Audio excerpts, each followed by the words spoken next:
ইসলাম ধর্মের সবচেয়ে বড় দুটো ধর্মীয় উৎসবের দ্বিতীয়টি হলো কুরবানি। চলতি কথনে এই উৎসবটি কুরবানির ঈদ নামেও পরিচিত। এই উৎসবকে ঈদুল জোহা বলা হয়।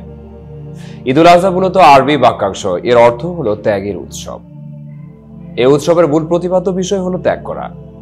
এই দিনটিতে আমরা ফজরের নামাজের পর ঈদগাহে গিয়ে 2 রাকাত ঈদুল আজহার নামাজ আদায় করে ও অব্যবহৃত পরে স্ব আর্থিক সামর্থ্য অনুযায়ী গরু, ছাগল, ভেড়া, মহিষ ও উট আল্লাহর নামে কোরবানি করে থাকি। আল্লাহর আদেশে হযরত ইব্রাহিম আলাইহিস সালাম নিজ পুত্র ইসমাইল আলাইহিস সালামকে কুরবানি করার মধ্য দিয়ে আল্লাহ তাআলাকে সন্তুষ্ট করার জন্য ত্যাগ, বিশ্বাস ও ঈমানী শক্তির কথা স্মরণ করেন। জিলহজ মাসের চাঁদে বেশি বেশি দান খয়রাত, কোরআন তেলাওয়াত করা, আল্লাহর জিকির করা উত্তম। মহান আল্লাহ তাআলা রাসূল সাল্লাল্লাহু আলাইহি সাল্লাম ইব্রাহিম আলাইহিস সালামকে স্বপ্ন যুগে তার সবচেয়ে প্রিয় বস্তুটি কুরবানি করার নির্দেশ দেন। ইব্রাহিম আলাইহিস সালাম স্বপ্নে এই আদেশ পেয়ে 10টি উট কুরবানি করলেন। পুনরায় তিনি আবারও একই স্বপ্ন দেখলেন।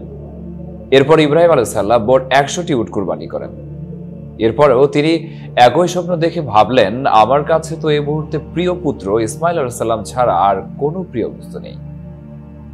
তখন তিনি পুত্রকে কোরবানির উদ্দেশ্যে প্রস্তুতি সহ আরাফাতের ময়দানের উদ্দেশ্যে যাত্রা করেন। এ সময় শয়তান আল্লাহর আদেশ পালন করা থেকে বিরত করার জন্য ইব্রাহিম ও তার পরিবারকে প্রলুব্ধ করেছিল এবং ইব্রাহিম শয়তানকে পাথর ছুঁড়ে মেরেছিলেন। শয়তানকে তার প্রত্যাখ্যানের কথা স্মরণের জন্য হজ্জের সময় শয়তানের অবস্থানের চিহ্ন স্বরূপ নির্মিত 3টি স্তম্ভে প্রতীকী পাথর নিক্ষেপ করা হয়।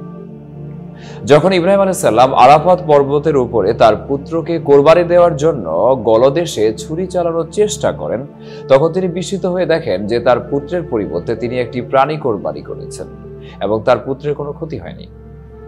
ইব্রাহিম আলাইহিস সালাম আল্লাহর আদেশ পালন করার দ্বারা কঠিন পরীক্ষায় উত্তীর্ণ হন। এটি ছিল 6 সংখ্যক পরীক্ষা। এতে সন্তুষ্ট হয়ে আল্লাহ ইব্রাহিম আলাইহিস সালামকে তার খলিল বন্ধু হিসেবে গ্রহণ করেন।